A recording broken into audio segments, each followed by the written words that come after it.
Student, welcome to Nirala study. तो प्यारे बच्चों, स्वागत है आपके परिवार निराला स्टडी पर।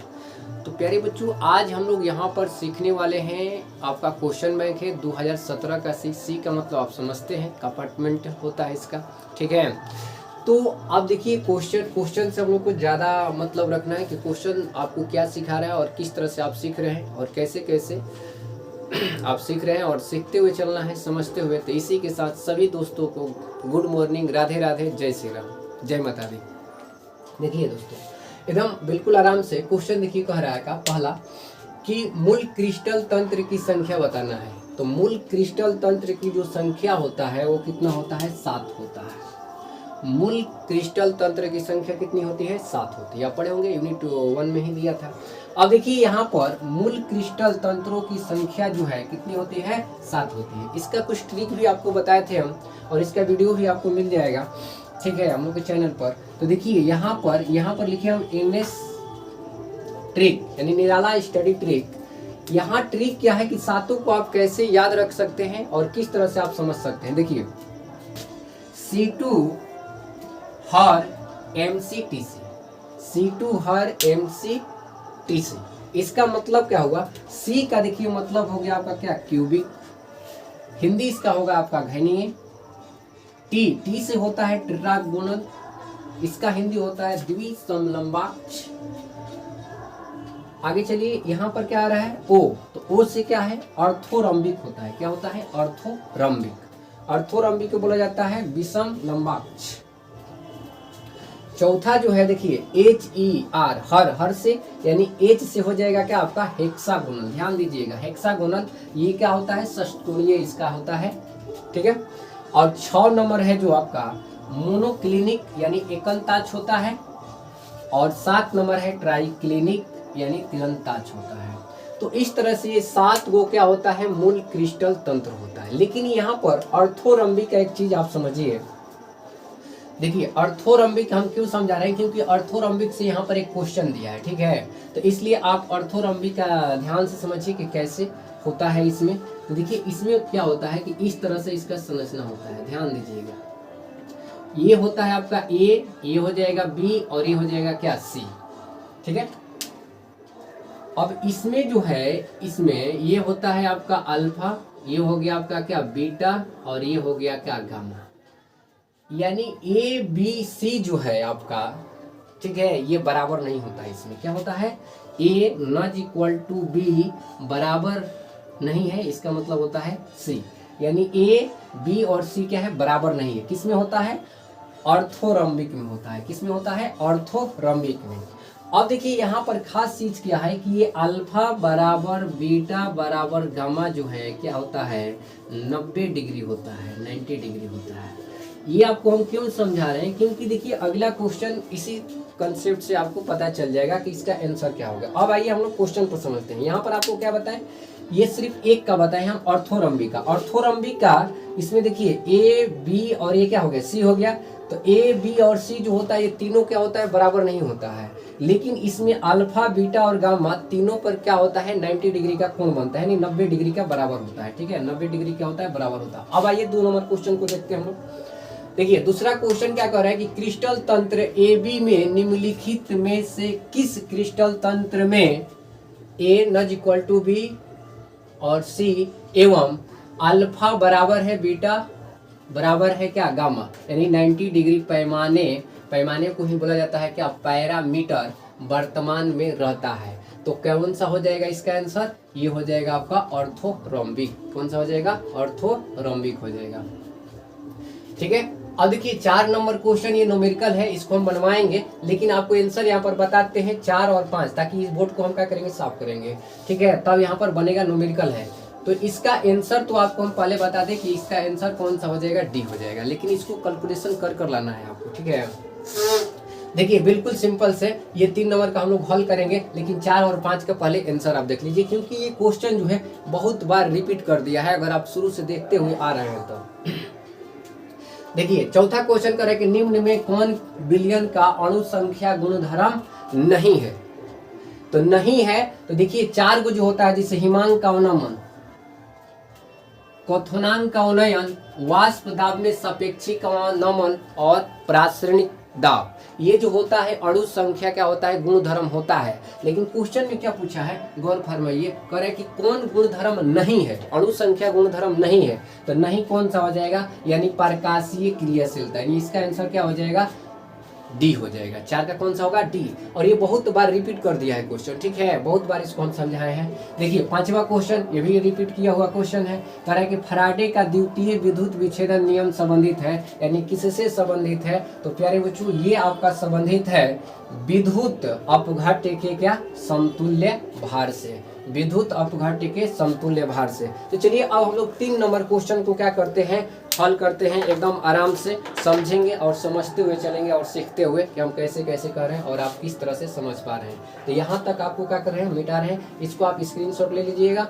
और ये आप ट्रिक याद कर लीजिएगा। C2 हर MCTC से आप सातों मूल क्रिस्टल 7 को है, सातों को याद रख सकते हैं इस तरह से। चलिए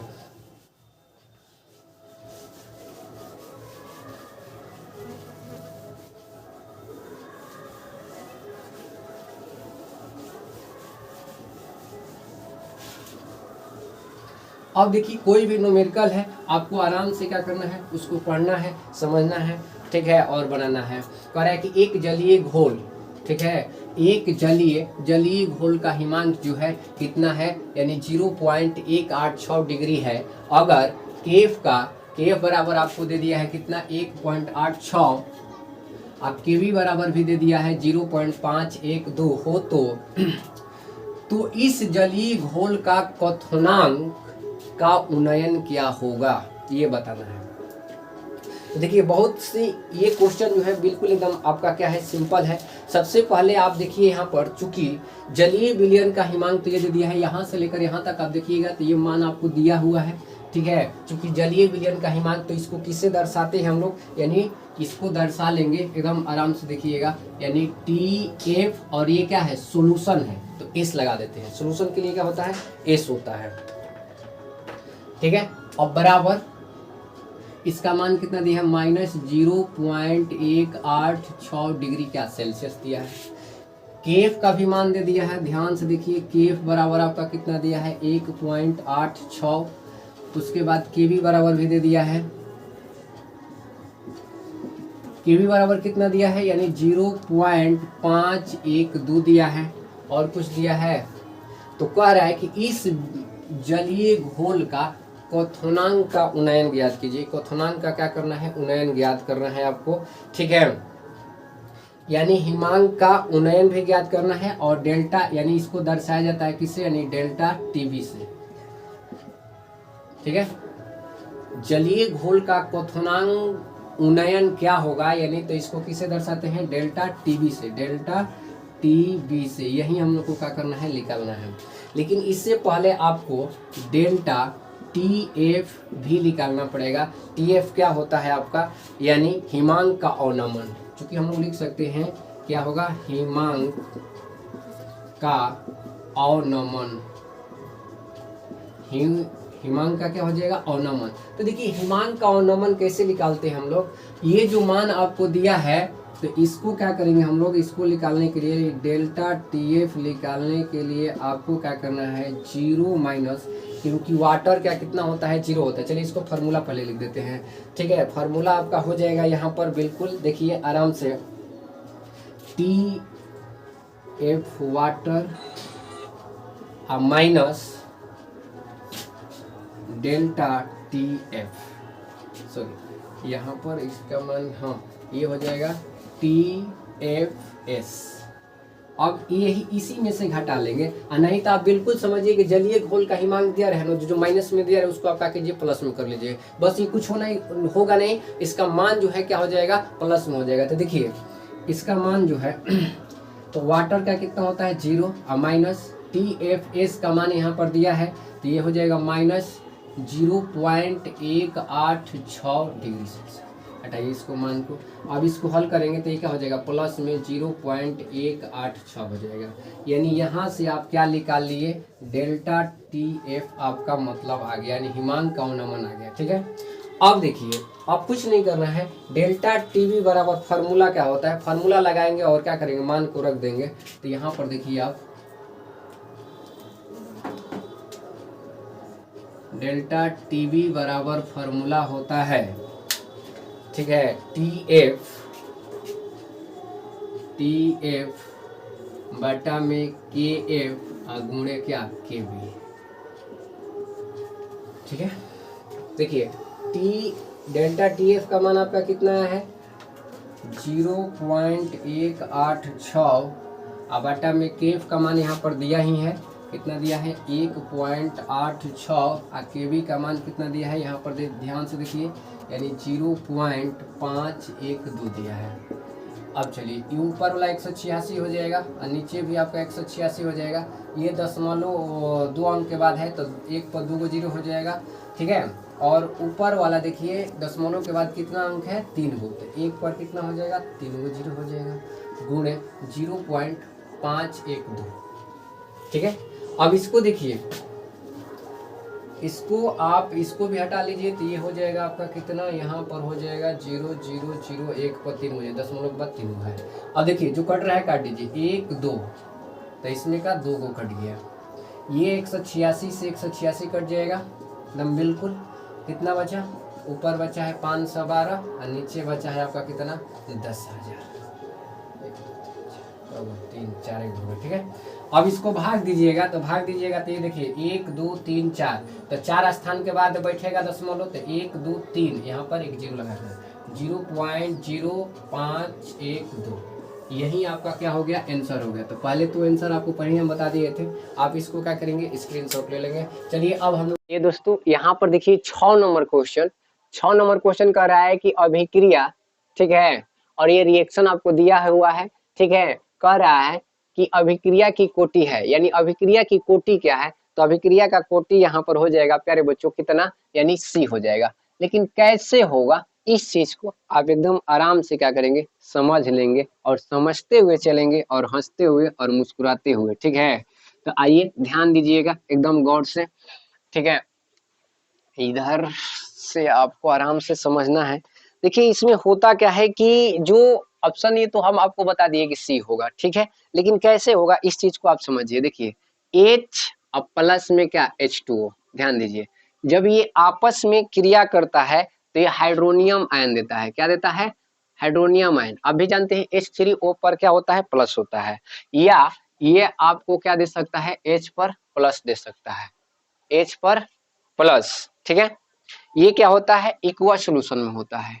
एक्वा सॉल्यूशन का मतलब होता है जलीय विलयन, एकदम आराम से रिलैक्स होकर समझना है और समझते हुए चलना है।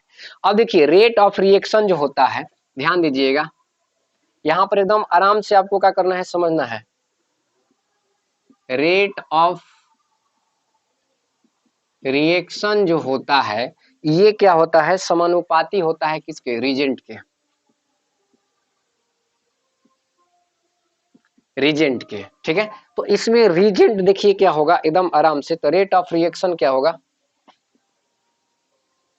रेट ऑफ रिएक्शन एकदम आराम से समझना है, ये हो जाएगा के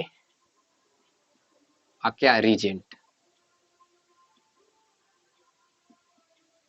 अब देखिए इसमें रिजेंट सिर्फ कौन सा होगा, ये जल नहीं होता है, ध्यान दीजिए, ये जल नहीं होता है, क्योंकि जल को आप बताए ना कि हाइड्रोनियम आयन हो जाएगा या H पर प्लस हो जाता है, एक्वा सॉल्यूशन हो जाता है, तो ये सिर्फ रहेगा ये, ठीक है। तो ये आपका क्या हो जाएगा, यहाँ पर ध्यान से समझिए, ये हो जाएगा आपका KCH3 और COO और C2H5, ठीक है।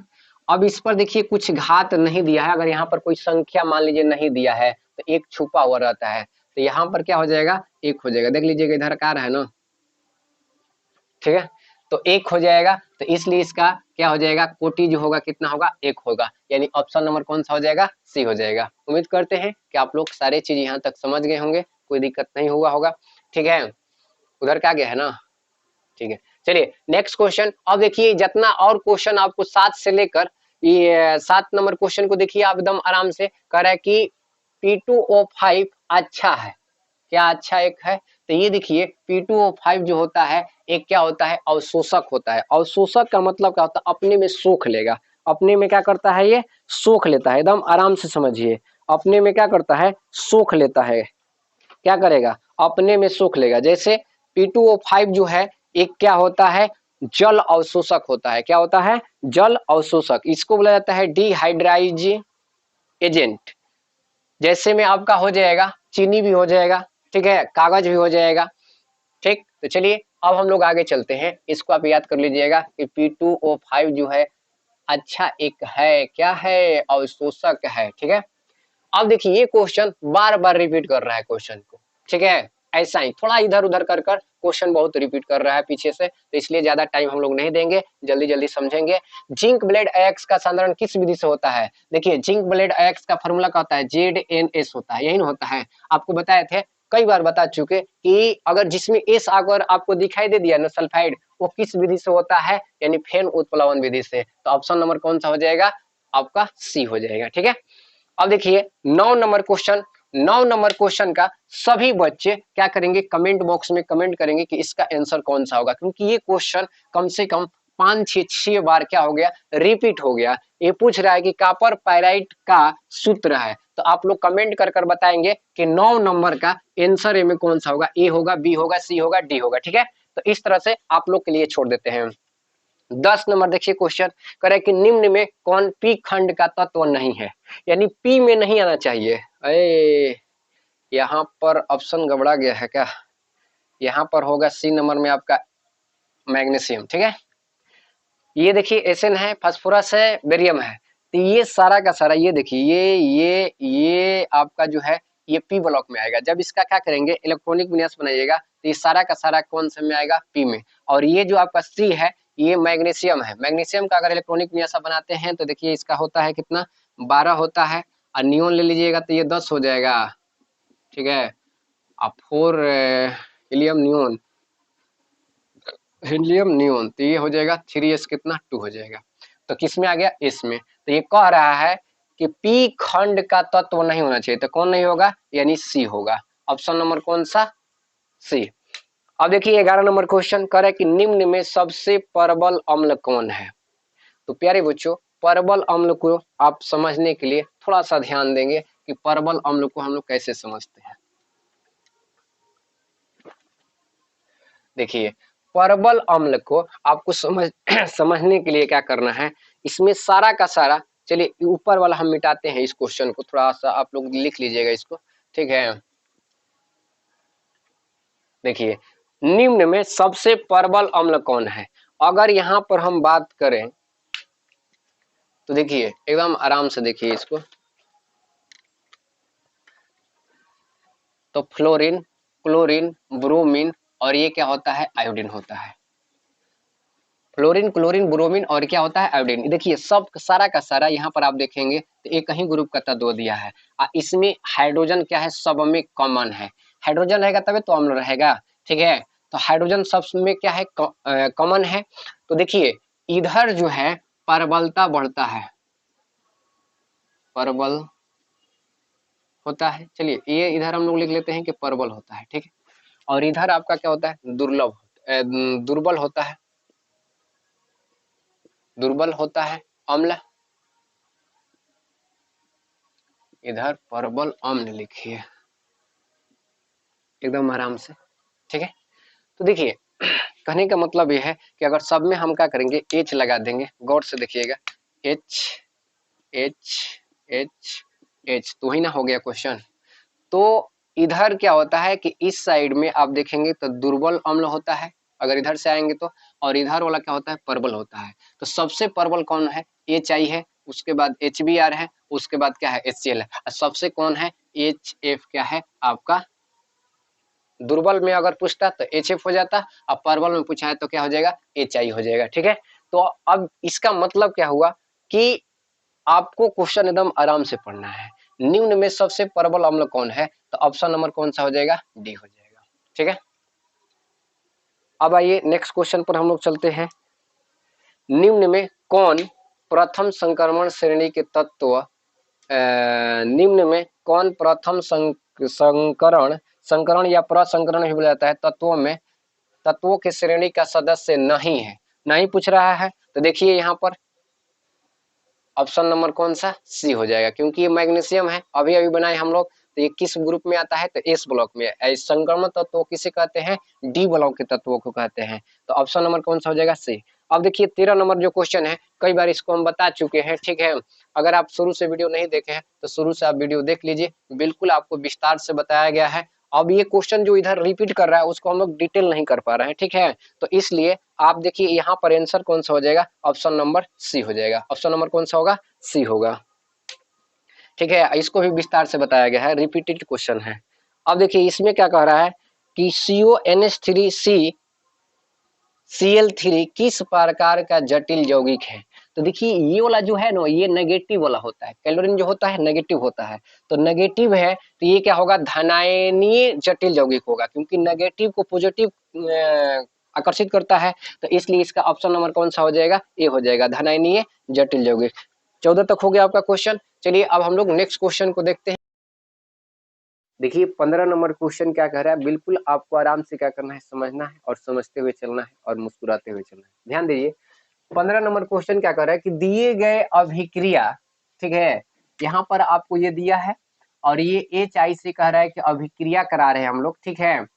तो X प्रतिफल है, यानी X की जगह पर प्रतिफल कौन सा होगा, ये आपको समझना है। तो देखिए रिएक्शन है, इस रिएक्शन को थोड़ा सा हम लोग कर लेते हैं। तो देखिए यहाँ पर दिया है आपको CH3 CH2 सिंगल बॉन्ड, ये है CH और ये डबल बॉन्ड है क्या, CH। तो देखिए इसमें से होता क्या है कि ये डबल बॉन्ड आपका जो है क्या होगा, ब्रेक होगा, यहाँ से क्या होगा, टूट जाएगा। डबल बॉन्ड क्या होता है, टूट जाएगा। जब ये टूटेगा तो एक इलेक्ट्रॉन इसका और एक इलेक्ट्रॉन इसका, ध्यान दीजिए। अब ये क्या होगा, अनपेयर हो जाएगा, तो ये ऐसे अपना हाथ क्या करेगा, फैला लेगा जोड़ने के लिए किससे। अब यहाँ से जो आप देख पा रहे हैं H और क्या है, I है, ये भी क्या होता है, टूटता है। ध्यान दीजिएगा HI जो है वो क्या होता है, टूटेगा, ठीक है। और टूटेगा तो देखिए कौन सा पार्ट कहां पर जुड़ेगा, ये आपको ध्यान रखना है, क्योंकि ये H है और ये क्या है, I है। तो आप मार्कोनी ऑफ रूल पढ़े होंगे, तो आपको पता है कि जहां पर H की संख्या कम होता है वहां पर हम लोग क्या करेंगे, हाइड्रोजन ग्रुप के तत्वों को जोड़ते हैं, यानी जिसका इलेक्ट्रोनेगेटिविटी क्या होता है, ज्यादा होता है। तो देखिए I जो है कहां पर जुड़ेगा, इसके पास, जहां पर H की संख्या क्या है, कम है, तो यहाँ पर I को जोड़ देंगे और ये H जो है यहाँ पर जोड़ देंगे, ठीक है। तो इस तरह से आपका अभिक्रिया हो जाएगा। अब आप ये देख लीजिए कि यहाँ पर कौन सा आएगा, तो यही वाला आएगा, तो ये हो जाएगा आपका CH3 CH2 CH, ठीक है। और यहाँ पर नीचे आपका क्या है, I है। यहाँ से देखिए दो गो H ये वाला और ये गो H ये, तो कितना हो जाएगा, यानी CH3 हो जाएगा। अब इसका आप नाम देखिए कि नाम क्या होगा, बिल्कुल आराम से। तो देखिए 1 2 3 4, तो 2 नंबर पर क्या है, I है, तो 2 आयोडो हो जाएगा, 2 आयोडो, और 4 गो कार्बन है, तो 4 कार्बन के लिए क्या होता है, but. Carbon carbon single bond है तो AN, यानी ब्यूटेन, यानी 2 आयोडो ब्यूटेन। तो अब देखिए आपका ऑप्शन नंबर कौन सा हो जाएगा, यानी ऑप्शन नंबर हो जाएगा बी। ऑप्शन नंबर कौन सा हो जाएगा, बी हो जाएगा, ठीक है। तो रेड वाला चल ही नहीं रहा है, ऑप्शन नंबर कौन सा हो जाएगा, बी हो जाएगा, ठीक। इस तरह से चलिए अब हम लोग चलते हैं नेक्स्ट क्वेश्चन के पास। क्या है यहाँ पर देखिए, ये फिनॉल है, ये क्लोरोफॉर्म है और ये क्या है, कास्टिक सोडा है। ये अभिक्रिया कराने पर बनता है सैलिसिल एल्डिहाइड, NaCl और H2। ये पूछना क्या चाहता है इस क्वेश्चन में, एकदम आराम से समझिए। इसमें पूछ रहा है कि ये कौन सा अभिक्रिया है, तो ये आपका अभिक्रिया हो जाएगा रेमर टाइमन अभिक्रिया, या इसी को बोला जाता है रीमर टीमैन अभिक्रिया। क्या बोला जाता है, रीमन टीमन अभिक्रिया भी बोला जाता है। तो ऑप्शन नंबर कौन सा हो जाएगा, बी हो जाएगा। और ये देखिए फिनॉल है, ठीक है, और ये आपका क्या है, क्लोरोफॉर्म है, या इसी को आप बोल सकते हैं क्या, मिथाइल क्लोराइड भी बोल सकते हैं, मिथाइल क्लोराइड। और ये आपका क्या है, कास्टिक सोडा है, ठीक है, क्या है, कास्टिक सोडा है। इसको बोला जाता है सैलिसिल एल्डिहाइड। आप पढ़े होंगे, बिल्कुल ऑर्गेनिक का ये है, ठीक है, सैलिसिल एल्डिहाइड। इसका क्या होता है, सैलिसिल एल्डिहाइड। ये तो आप जानते हैं, साधारण आपका नमक है और ये क्या है, जल है। तो ये अभिक्रिया का नाम पूछना चाहता है कि ये कौन सा अभिक्रिया है, तो इसको बोला जाता है रीमर टीमैन अभिक्रिया। इसको क्या बोला जाता है, रीमर टीमन अभिक्रिया भी बोला जाता है। इस चीज को आप ध्यान रखेंगे, ठीक है। तो ऑप्शन नंबर कौन सा हो जाएगा, रेमर टाइमन अभिक्रिया इसमें दिया है, तो ये हो जाएगा ऑप्शन नंबर कौन सा, बी। नेक्स्ट क्वेश्चन पर चलिए।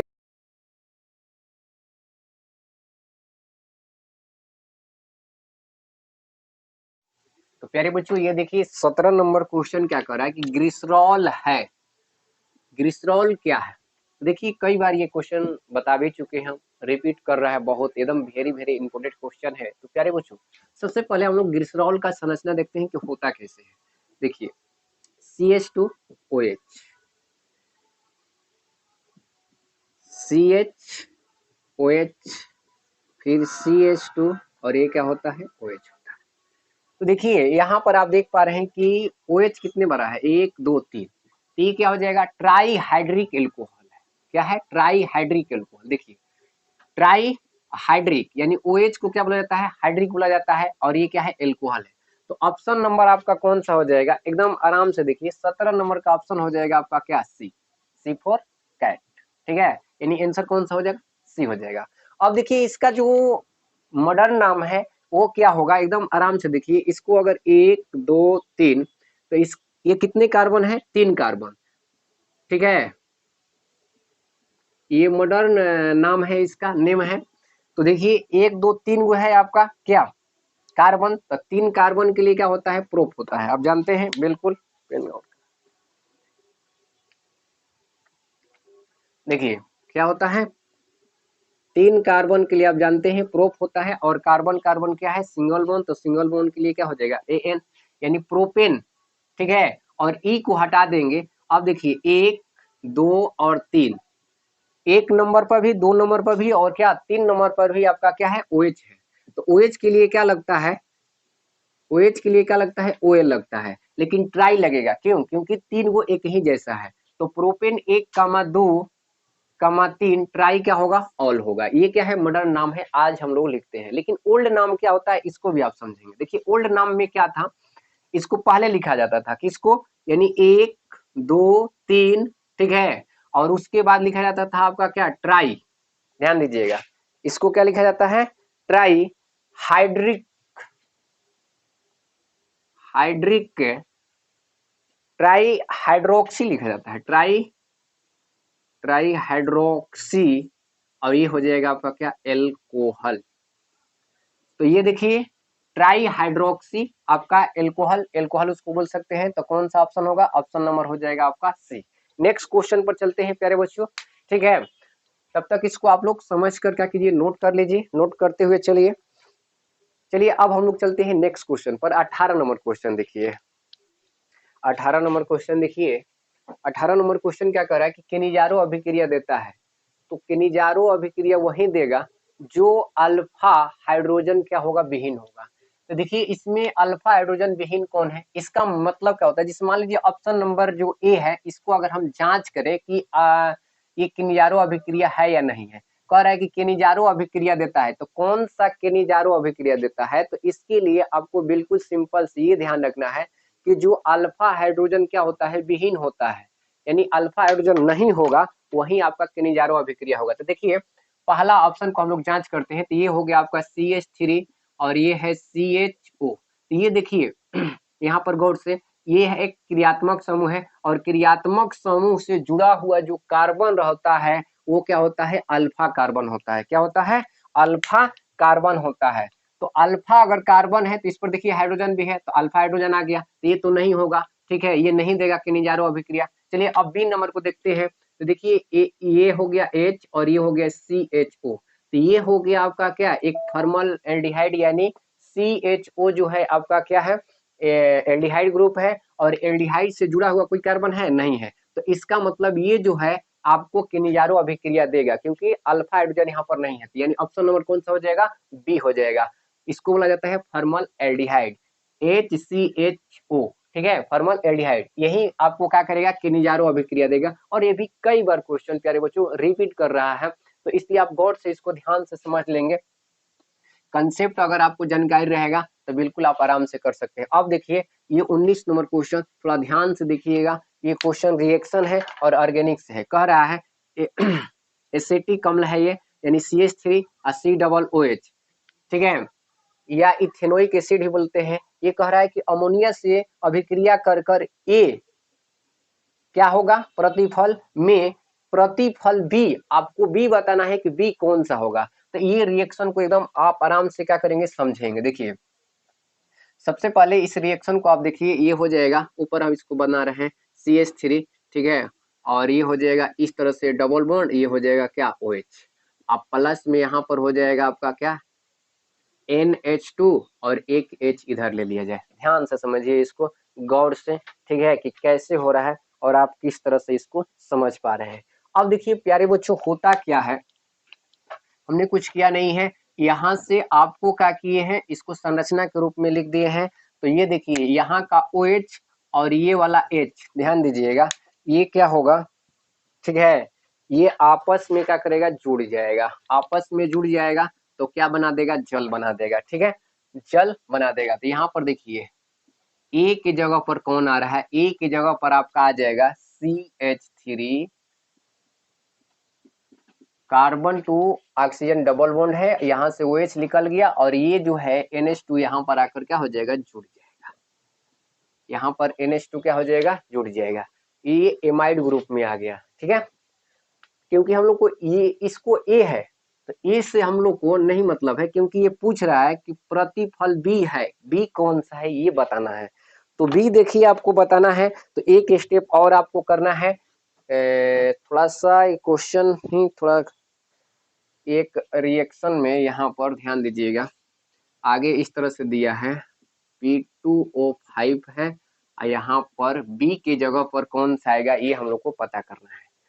तो चलिए यहाँ पर देखिए एकदम आराम से, ये हो गया P2O क्या हो गया 5 के उपस्थिति में जब इसको अभिक्रिया कराया जाएगा किससे, यानी जल से कराएंगे, जल से हम लोग। तो देखिए क्या होगा एकदम आराम से, यहाँ से देखिए ये दो गो हाइड्रोजन और ये ऑक्सीजन आपस में क्या हो जाएगा, बाहर निकल जाएगा। तो बाहर निकलेगा तो ये हो जाएगा आपका क्या, H2। लेकिन खासकर इसमें देखिए H2 तो दिया नहीं है, तो अब यहाँ पर क्या बच रहा है, यानी CH3, यहाँ से O और दो गो हाइड्रोजन निकल गया है, तो बचा क्या है, N, तो ये हो जाएगा CN। तो इसको क्या बोलते हैं हम लोग, इथाइल साइनाइड या मिथाइल एमीन, क्या बोलेंगे इसको, ये हो जाएगा आपका इथाइल साइनाइड या मिथाइल साइनाइड। इसको देखिए चेक कीजिए, तो कौन सा आएगा, मिथाइल साइनाइड आएगा। तो मिथाइल साइनाइड कहाँ दिया है, ऑप्शन में दिया ही नहीं का, मिथाइल साइनाइड होगा यहाँ पर। तो हाँ देखिए यहाँ पर एसीटो नाइट्राइल इसी को बोलते हैं। तो ऑप्शन नंबर कौन सा हो जाएगा, सी हो जाए, ए हो जाएगा। ऑप्शन नंबर कौन सा होगा, ए। देखिए यहाँ पर एसीटो नाइट्राइल दिया है, तो CN को नाइट्राइल भी बोला जाता है, ठीक है, CN को क्या बोलते हैं, नाइट्राइल भी बोलते हैं। तो इसका हो जाएगा एसीटो, एसीटो नाइट्राइल। तो इस तरह से आपको क्या करना है, समझ कर बनाना पड़ेगा। ये बहुत टफ क्वेश्चन है और VVI क्वेश्चन है। चलिए अब हम लोग नेक्स्ट क्वेश्चन के पास चलते हैं। तो प्यारे बच्चों देखिए 20 नंबर क्वेश्चन क्या कह रहा है, एकदम आराम से कह रहा है कि कैल्शियम फार्मेट को गर्म करने पर बनता है, यानी कैल्शियम फार्मेट को गर्म करने पर क्या बनेगा। देखिए कैल्शियम फार्मेट पहले होता क्या है, इस चीज को आप समझिए। देखिए इसमें ये देखिए ये हो गया आपका कैल्शियम।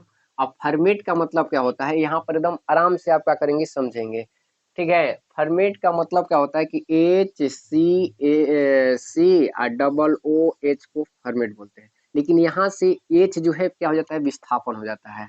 इसका वैलेंसी 2 होता है, इसके वजह से, और इसका क्या होता है, देखिए इस पर एक नेगेटिव होता है तो एक होगा, तो इसलिए ये इसमें आकर गुणा हो जाता है। तो कितने बार ये हो जाएगा, 2 बार हो जाएगा, ठीक है। कितने बार होगा, 2 बार होगा। तो इसी को हम क्या करते हैं, 2 बार यहाँ पर लिखते हैं। एकदम आराम से आप देखिएगा और समझिएगा। यहाँ पर हो गया HCOO, ठीक है। फिर यहाँ पर एक बार और इसको लिखिए HCOO, और ये क्या है, कैल्शियम है, तो कैल्शियम यहाँ पर आगे आप लिख लीजिए। ये क्या है, इस तरह से जुड़ा हुआ है, ठीक है। आप यहाँ पर देखेंगे इसमें क्या होता है कि जब इसको गर्म किया जाता है, ध्यान दीजिएगा, जब इसको गर्म किया जाएगा तो क्या होता है, एकदम आराम से देखिए, यहाँ से ये वाला और ये कैल्शियम और यहाँ से एक ऑक्सीजन, ये क्या होता है, आपस में मिल जाता है, और आपस में मिलकर ये क्या बनता है, कैल्शियम कार्बोनेट बनाता है, संगमरमर, ठीक है। क्या बनाता है, संगमरमर बनाता है, कैल्शियम कार्बोनेट इसको बोलते हैं। अब देखिए बचा क्या है इसमें, आपको पहले नीचे वाला लिख लीजिए। तो बचा है आपके पास HCO, और एक ऊपर वाला क्या बचा है, H बचा है। इसी तरह से आपको सिखाया भी गया था, ठीक है। तो अब देखिए ये क्या हो गया, इसको क्या बोलते हैं, इसको बोलते हैं फॉर्मल एल्डिहाइड। इसको क्या बोलते हैं, फॉर्मल एल्डिहाइड।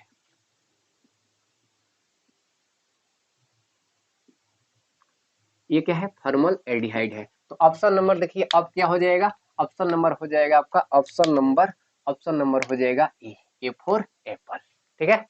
इस तरह से आप समझ कर बनाएंगे और समझते हुए चलेंगे और सीखते हुए चलेंगे। अब आइए नेक्स्ट क्वेश्चन पर आते हैं, तब तक इसको आप क्या करेंगे, नोट कर लेंगे। ये हो गया हम लोग का फॉर्मल एल्डिहाइड, ठीक है। अब देखिए ये क्वेश्चन यहाँ पर जो दिया है, यहाँ पर क्या था, लिख दे हम पहले, सबसे पहले यहाँ पर हम लोग का था OH था ना जी, OH था, और यहाँ पर क्या था, NH2 था, यानी ये फिनॉल से एनिलीन बन गया। ये क्या है, फिनॉल है, एकदम आराम से देखिए समझिए, फिनॉल है, और ये क्या बन गया, एलिलीन। इसको क्या बोलते हैं, एलिलीन बोलते हैं, ठीक है, एलिलीन बोलते हैं। अगर किसी भी बेंजीन में अगर NH2 जुड़ा है तो उसको क्या बोलते हैं, एनिलीन बोलते हैं, ठीक है।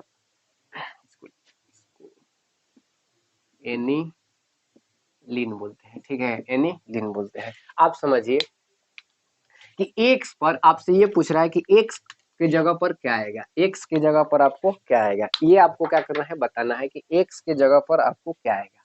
तो देखिए एक्स के जगह पर ये आपका आ जाएगा SnHCl, क्या आ जाएगा, SnHCl। तो ऑप्शन नंबर कौन सा हो जाएगा, बी हो जाएगा, ठीक है। तो इस तरह से आप क्या करेंगे, समझ लेंगे और बना लेंगे। चलिए नेक्स्ट क्वेश्चन पर चलते हैं हम लोग। ध्यान से देखिए 22 नंबर क्वेश्चन पर हम लोग पहुंच गए हैं, ठीक है। और ये वीडियो आप लोग को अच्छा लगे तो लाइक जरूर कीजिए, और चैनल पर नए हैं तो चैनल को सब्सक्राइब भी कर लीजिए, और बगल में आपको बेल आइकन मिलेगा, बेल आइकन भी प्रेस कर लीजिएगा। आइए ध्यान दीजिए, इसको एकदम आराम से समझिए और समझते हुए चलिए। देखिए कह रहा है कि C3H9N से बनने वाले बहुलक की संख्या है, यानी कितना, यानी है इसमें, ठीक है। ऐसे तो आपको पहले हम इसका आंसर बता दें, आंसर इसका हो जाएगा 4, लेकिन ये कैसे होगा, इस चीज को आपको सीखना बहुत जरूरी है, ठीक है। देखिए इसमें बहुलकों की संख्या पूछ रहा है, यानी समवयी पूछ रहा है। आइसोमेरिज्म इसमें कितने बन सकता है इससे, ठीक है। आइसोमेरिज्म का मतलब क्या होता है कि अणु सूत्र वही रहेगा, लेकिन उसका भौतिक गुण और रासायनिक गुण में क्या हो जाता है, अंतर हो जाता है, यानी नाम भी अलग अलग हो जाता है। तो आप इस चीज को समझिए और समझते हुए चलिए। देखिए कार्बन कितना है, ठीक है, पहले आप देखिए कार्बन इसमें कितना है, 3, तो पहले आप कार्बन 3 लगा लीजिए और सिंगल बॉन्ड सबको लगा लीजिए। एच आपके पास कितना है, तो एच आपके पास है 9 गो, तो यहाँ पर 3 गो लगाइए, यहाँ पर 2 गो लगेगा, यहाँ पर आपका कितना लगेगा, ठीक है, यहाँ पर आपका लगेगा 2 गो, और यहाँ पर ध्यान दीजिए कितना हो गया, 3 2 5, अब 5 और 2 कितना हो गया, 7, और यहाँ पर हो जाएगा आपका क्या, NH2। इस तरह से एक संरचना हम लोग का कंप्लीट हुआ, ठीक है। इसका नाम देखिए, इसका नाम क्या होगा, प्रोपेन एमीन हो जाएगा।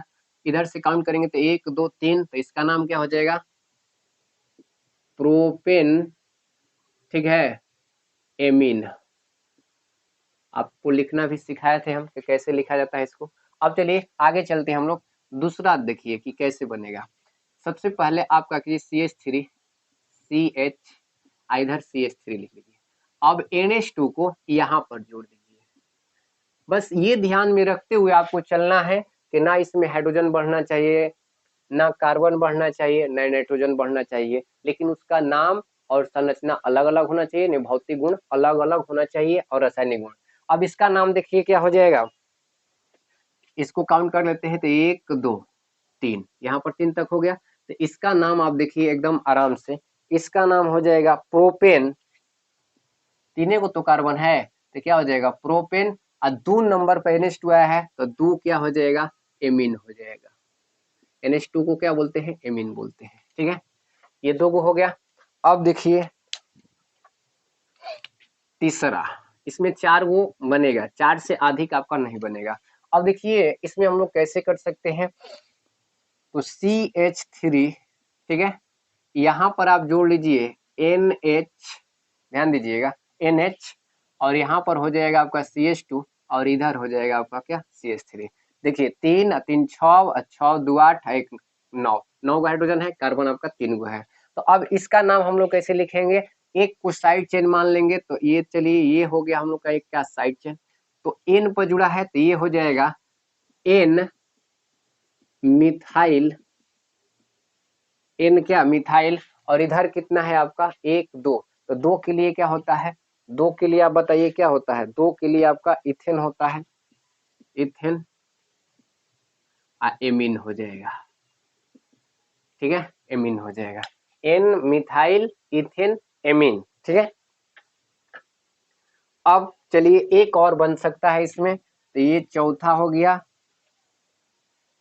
सबसे पहले हम लोग का किए कि N को बीच में ले लीजिए, और इधर CH3, ठीक है CH3, एक नीचे CH3 को ले लीजिए, और एक इस साइड CH3 को ले लीजिए एकदम आराम से। ठीक है, अब इसका नाम कैसे लिखेंगे, 2 को कोई किसी को क्या करेंगे साइड चेन मानेंगे, क्या करेंगे 2 को साइड चेन, एगो को मेन चेन मान लेंगे। तो देखिए ये इसका नाम क्या हो जाएगा, इसका नाम हो जाएगा एकदम आराम से N N डाई, डाई क्यों, क्योंकि CH3 ये साइड चेन 2 हो गया एक ही जैसा, तो N क्या N डाई, और ये क्या हो जाएगा मिथाइल। ठीक है, और इसको मेन मान लिए हैं, तो एक कार्बन के लिए क्या होता है मेथ होता है, तो METH। ठीक है, AN को हटा देंगे, एमीन को लगा देंगे, सटा कर लिख देंगे, ऐसे ही तो बताया गया आपको। तो देखिए कितना हो गया प्यारे बच्चों, यानी ऑप्शन नंबर सी यानी 4 हो गया। ठीक है, नेक्स्ट क्वेश्चन,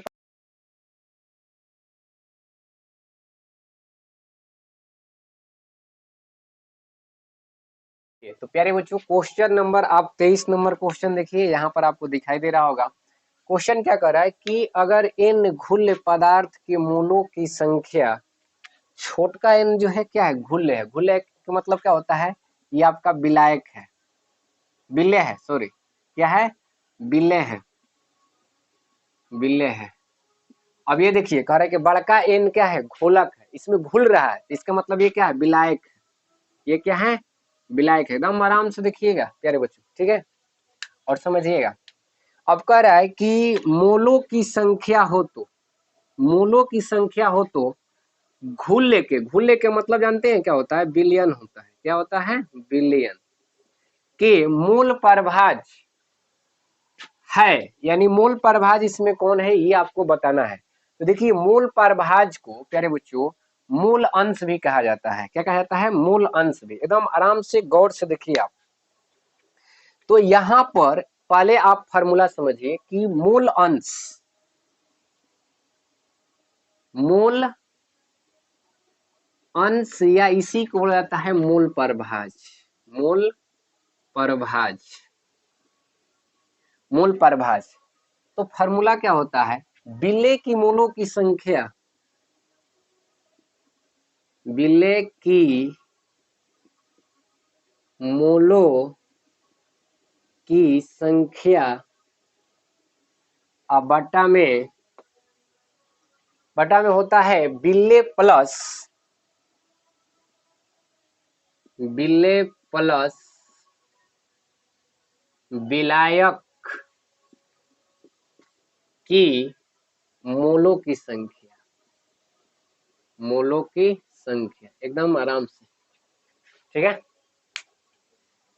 मूल अंश या मूल परभाज, इसको मूल फ्रैक्शन इंग्लिश में बोलते हैं। विलय की मोलों की संख्या बटा में क्या होता है विलय प्लस विलायक की मोलों की संख्या। अब ध्यान दीजिए गौर से यहाँ पर, ठीक है, कह क्या रहा है कि एन घुल है, इसका मतलब ये क्या है, बिल्ले है, ठीक है। तो यहाँ पर हो जाएगा मूल परभाज बराबर, मूल परभाज हो जाएगा बिल्ले की मूलों की संख्या का क्या, यानी छोटका एन से दर्शाना है। अब बट्टा में देखिए कर रहा है बिल्ले, तो बिल्ले को हो गया एन, अब विलायक के लिए क्या है, बड़का एन है, यहाँ पर हो गया बड़ा एन। तो इस तरह से आपका ये फार्मूला निकल कर आ गया, ठीक है। कभी भी जिसको पूछे उसको ऊपर रखिए और टोटल को क्या कीजिए, नीचे रख दीजिए, एकदम बिल्कुल झंझटे नहीं है इसमें। तो मूल अंश या मूल प्रभाज बराबर क्या होता है, फार्मूला भी याद कर लीजिए, बिल्ले की मूलों की संख्या बटा में बिल्ले प्लस विलायक की मूलों की संख्या। तो देखिए ये बिल्ले है, ठीक है, और ये आपका क्या है, विलायक है, ठीक है। इसी को बोला जाता है घुल्य, एन को। देखिए यहाँ पर है कि एन जो है घुल्य है, घुल्य इसका मतलब विलायक में घुल रहा है, तो बड़का एन क्या है, विलायक है, ठीक है। तो इस तरह से आपका फार्मूला निकल कर आ जाएगा। तो ऑप्शन नंबर कौन सा हो जाएगा, ऑप्शन नंबर आपका ऑप्शन नंबर कौन सा हो जाएगा, ऑप्शन नंबर बी। इसको इधर लिखिए चाहे उधर, कोई दिक्कत नहीं है। यहाँ पर देखिए ऐसे भी इसको लिख सकते हैं एन प्लस बड़ा एन, या बड़का एन प्लस छोटका एन भी लिख सकते हैं, कोई दिक्कत नहीं। तो ऑप्शन नंबर कौन सा हो जाएगा, बी। अब चलिए 24 नंबर क्वेश्चन देखिए जी इधर आराम से। 24 नंबर क्वेश्चन क्या कह रहा है कि प्रथम कोटि अभिक्रिया का अर्ध आयु निर्भर करता है। प्यारे बच्चों यहाँ पर हम कहते हैं कि ऑप्शन नहीं लिए हैं, ठीक है, ऑप्शन नहीं लिए हैं, एकदम डायरेक्ट आपको आंसर बताते हैं। आप पीडीएफ से क्या कीजिएगा, देख लीजिएगा ऑप्शन। तो ये क्या हो जाएगा, इसका आंसर हो जाएगा ताप क्रम पर ये निर्भर करता है, ताप क्रम पर। किस पर निर्भर करता है, ताप क्रम पर, ठीक है। अब देखिए निम्नलिखित में से कौन एकलक सेक्राइड है, तो एकलक सेक्राइड आपका हो जाएगा कौन सा, ये हो जाएगा फ्रुक्टोज। ग्लूकोज भी होता है लेकिन ग्लूकोज आपको ऑप्शन में नहीं दिया है, फ्रुक्टोज दिया है। तो ग्लूकोज और फ्रुक्टोज दोनों होता है, तो यहाँ पर आंसर कौन सा हो जाएगा, फ्रुक्टोज हो जाएगा। अब देखिए रतौंधी किस विटामिन की कमी से होता है, तो विटामिन ए की कमी से होता है, सब लोग जानते हैं। 27 नंबर क्वेश्चन कर रहा है कि प्राकृतिक रबर किसका बहुलक है, तो ये होता है क्या आपका आइसोप्रीन का। 28 नंबर क्वेश्चन दिया है कि डिटॉल का उपयोग होता है, तो डिटॉल का उपयोग हम लोग किस में करते हैं, एंटीसेप्टिक के रूप में करते हैं। तो प्यारे बच्चों आज का सेशन यहीं तक रखते हैं हम लोग। जय हिंद जय भारत।